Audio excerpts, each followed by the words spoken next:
لیکن اس سے جو سب سے تکلیف دہ چیز ہے کہ دیکھیں ایک قوم جس کی 60% سے زیادہ آبادی 30 سال کی عمر سے کم ہے، یہ ہماری یوتھ ہے، یہ ہمارا فیوچر ہے، اور فیوچر کو آپ اگر گائیڈ نہیں کریں گے، ان کی تربیت نہیں کریں گے، ان کی اخلاقیات کو اٹھائیں گے نہیں، اس طرح کی چیزیں کریں گے، تو وہ بھی یہ سمجھیں گے کہ اگر ملک کے جو لیڈرشپ ہے، یہ ریپرزینٹیٹیوز ہیں، یہ اگر رشوت دے کے لوگوں کو خرید رہے ہیں، کوئی بک رہا ہے کوئی خرید رہا ہے، تو ان کی ہم کیا مثال پیدا کر رہے ہیں؟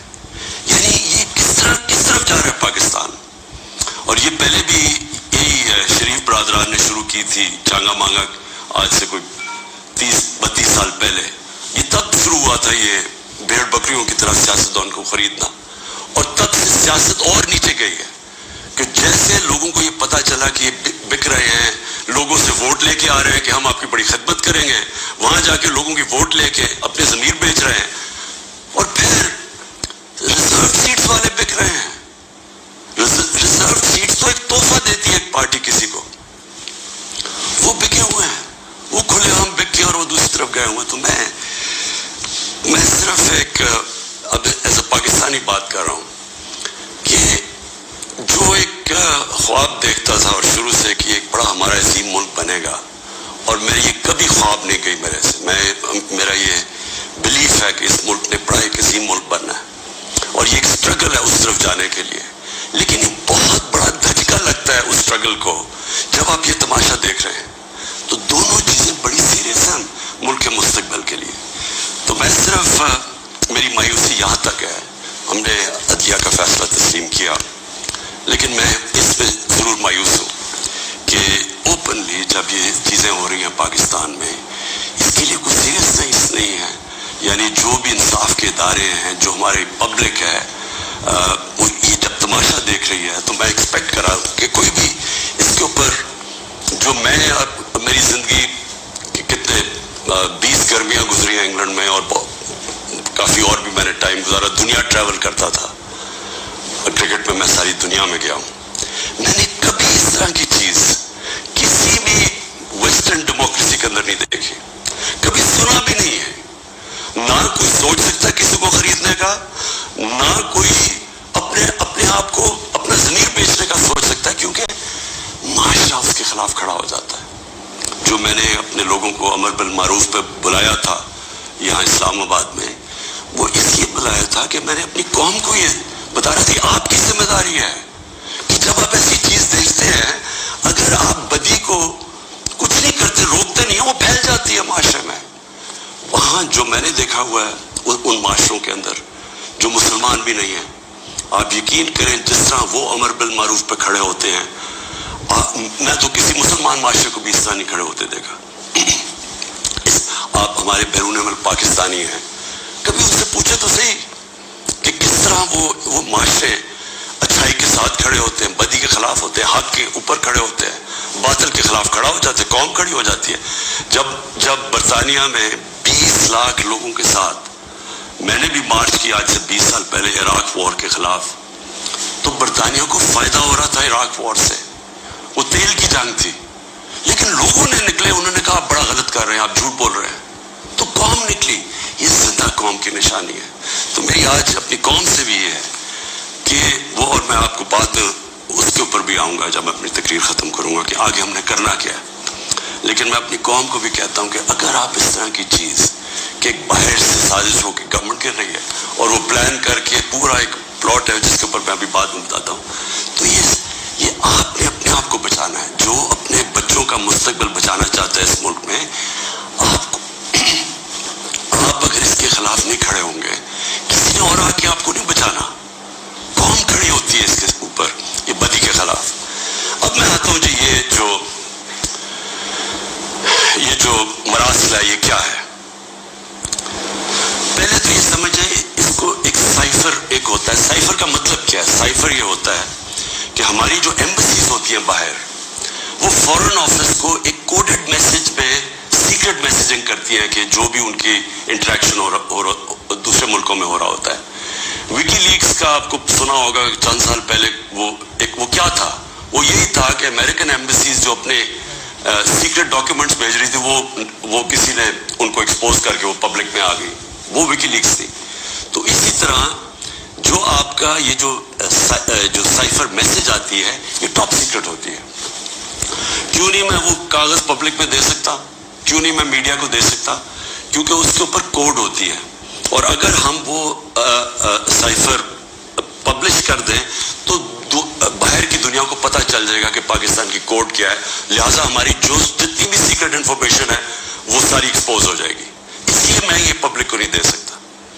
لیکن آپ یقین کریں کہ میں اتنا میرا دل ہے کہ پبلک یہ خود اپنی آنکھوں سے دیکھے کہ یہ کیا تھا. اب میں آپ کو بتاتا ہوں یہ ہوا کیا. ہوا یہ کہ ہمارا امریکہ میں جو امبیسڈر تھا اس کی ایک ملاقات ہوئی امریکن آفیشل کے ساتھ. اب امریکن آفیشل جو تھا اس کی بس صرف میں تھوڑی سی بات آپ کو بتاتا ہوں کہ اس نے کہا کیا. اس نے پہلے کہا کہ جی عمران خان کو روس نہیں جانا چاہیے تھا. وہ بڑا اس نے کوشش کی امبیسڈر نے بتانے کے لیے کہ اس کی وجوہات, ایک کنسنسس تھا, پہلے سے پلان بنا ہوا تھا, لیکن اس نے کہا نہیں, یہ صرف عمران خان نے فیصلہ کیا. پھر وہ جو کہتا, اور میں یہ چاہتا ہوں آپ قوم ذرا غور سے میری بات سنیں کہ اس نے کہا کیا. اس نے کہا کہ اگر آپ عمران خان کو یہ, اور اس نے کہا ابھی عدم اعتماد درج نہیں ہوا تھا پاکستان میں, اس سے پہلے یہ کہہ رہا ہے, یعنی اسے پتا تھا کہ عدم اعتماد آنے والی ہے. کہتا کہ اگر عمران خان اس میں سے بچ جاتا ہے عدم اعتماد سے تو پاکستان کو بڑا مشکل یعنی کانسیکوینسز فیس کرنے پڑیں گے. تکبر دیکھیں کہ اگر عمران خان یعنی سٹنگ پرائم منسٹر اگر وہ نہیں ہٹتا اس میں سے تو پاکستان کو نقصان ہوگا. اور پھر کہتا لیکن اگر وہ ہار جاتا ہے تو پاکستان کو معاف کر دیا جائے گا. یعنی یہ بھی نہیں اس نے کہا کہ اگر وہ نہیں آتا تو جو بھی دوسرا آئے گا پہلے ہم دیکھیں گے وہ کیا کر رہا ہے پھر ہم اس کو معاف کریں گے. نہیں, اس نے کہا جو بھی آئے گا معاف کر دے گا. یعنی کہ اس کو پتا تھا کہ کس نے آنے, کس نے اچکن سلوائی ہوئی ہے, کون تیاری میں بیٹھا ہوا ہے, اسے سب پتا تھا, تو اس کو معاف کر دیں گے. اب میں آج آپ کے سامنے جو یہ میں اصل میں جو بات کرنا چاہتا ہوں وہ یہ ہے کہ دیکھیں ہم 22 کروڑ لوگ ہیں. 22 کروڑ لوگوں کے لیے کتنی توہین ہے کہ ایک حکم دے رہا ہے 22 کروڑ لوگوں کے الیکٹڈ سربراہ کو, وہ پتہ نہیں وہ کس کو حکم دے رہا ہے, کیونکہ میں تو چیف ایگزیکٹو ہوں, مجھے نہیں دے رہا. وہ کسی کو کہہ رہا ہے کہ اگر یہ آپ کا پرائم منسٹر بچ جاتا ہے تو آپ کو فیس کرنے پڑیں گے کانسیکوینسز. اور پھر کہتا ہے کہ اگر یہ ہٹ گیا تو معاف کر دیں گے ہم آپ کو. میں صرف آپ کو یہ کہنا چاہتا ہوں کہ میرے پاکستانیوں, اگر ہم نے اس طرح ہی زندگی گزارنی ہے تو ہم اپنے آپ سے سوال پوچھیں کہ ہم آزاد ہوئے کیوں تھے. ہم کیوں 23 مارچ کو سیلیبریٹ کرتے ہیں, ہم کیوں جناب 14 اگست کو بڑا جشن بناتے ہیں. اگر ہم نے اس طرح رہنا ہے کہ باہر سے حکم آ رہا ہے کہ جی آپ نے اگر اس کو نہ ہٹایا, اور پھر ہوتا کیا کہ وہ شروع ہو جاتی ہے ایک دم ہمارے لوگ جانے شروع ہو جاتے ہیں.